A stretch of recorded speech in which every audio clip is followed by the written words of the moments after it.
Dimanche 26 juillet, les Américains, pour la première fois en 15 jours, n'ont mené aucune frappe sur l'Iran. Les gardiens de la Révolution ont quant à eux continué leurs attaques sur au moins 3 pays du Golfe. Ajoutons à cela que l'Arabie Saoudite vient d'être lourdement touchée. Dans cette vidéo, je vais vous résumer exactement ce qui s'est passé cette nuit. Je vais également vous expliquer pourquoi les Américains ne réagissent plus. Et je vais vous expliquer tout ça sans la propagande des médias mainstream en France. Mais avant, n'hésitez pas à vous abonner. C'est parti. L'absence cette nuit de frappe américaine met fin à une série de 13 jours consécutifs de bombardements sur l'Iran.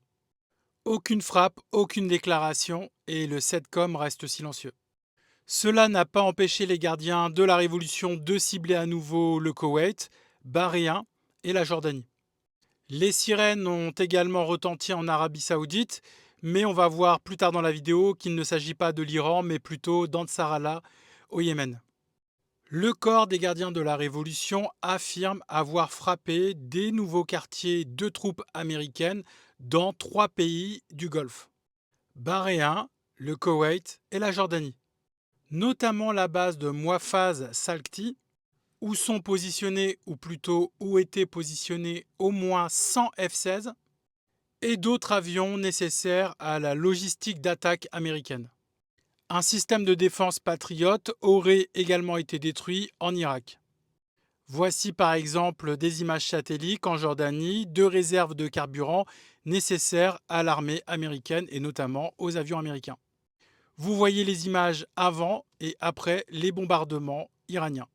Force est de constater que le ciblage iranien est de plus en plus précis.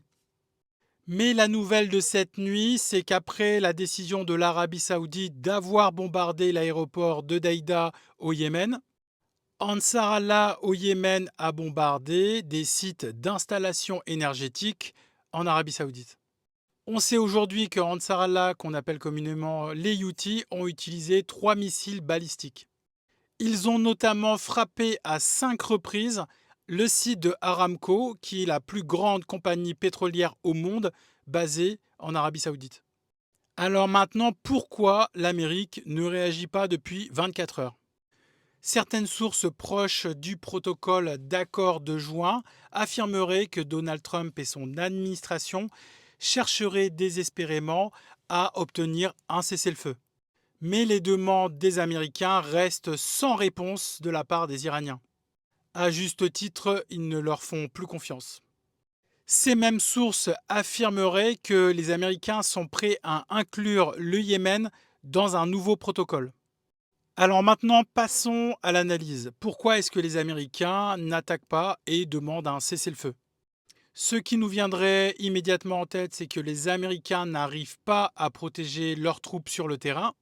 Ils n'arrivent pas à contenir les missiles balistiques iraniens. Leur capacité de défense, notamment les missiles THAAD et Patriot, amoindris par les frappes iraniennes, ne leur permettent plus de tenir leur position. Les nombreuses frappes américaines à l'aide des missiles Patriot extrêmement coûteux et longs à fabriquer ne sont plus autant disponibles. D'autant plus que les installations qu'ils tentent de détruire sont reconstruites immédiatement. J'ouvre une petite parenthèse, comment est-ce que les Iraniens arrivent à réussir cet exploit, c'est-à-dire de reconstruire des ponts ou des installations énergétiques en quelques jours? Tout simplement parce que d'une part, l'Iran est un pays d'ingénieurs qui construit ses propres systèmes et qui, avec les sanctions américaines et la menace d'une guerre, avait préparé les Iraniens à un tel scénario. Ainsi, des ponts peuvent être construits en quelques jours. Pareil pour les installations énergétiques et les entrées et les sorties des tunnels en quelques heures. Quand on sait qu'un missile Patriot coûte environ 2,5 millions de dollars et qu'il faut environ entre 1 an et demi et 2 ans pour le livrer, et que le ratio de ces utilisations est que pour 100 missiles tirés, on en livre un, vous comprenez rapidement que l'armée américaine est en cours de missiles. Alors maintenant, attention parce que les Iraniens se méfient du calme avant la tempête. Par un acte désespéré, Trump peut toujours lancer une vaste attaque, même si celle-ci a peu de chances de faire plier le corps des gardiens de la Révolution. Les Américains ont rapatrié vers Israël énormément de logistique, des F-16, des F-35, des avions ravitailleurs. Ils ont rapatrié également des systèmes de défense qu'ils avaient sur des bases internationales. Et certains analystes pensent qu'une invasion dans le sud de l'Iran est probable. Suicidaire certes, mais probable. Une invasion transfrontière côté irakien est aussi envisagée. Alors pour la première option, c'est-à-dire un débarquement par le sud de l'Iran, est assez suicidaire. Tout simplement parce que même si vous arrivez à prendre une position, il faut la tenir.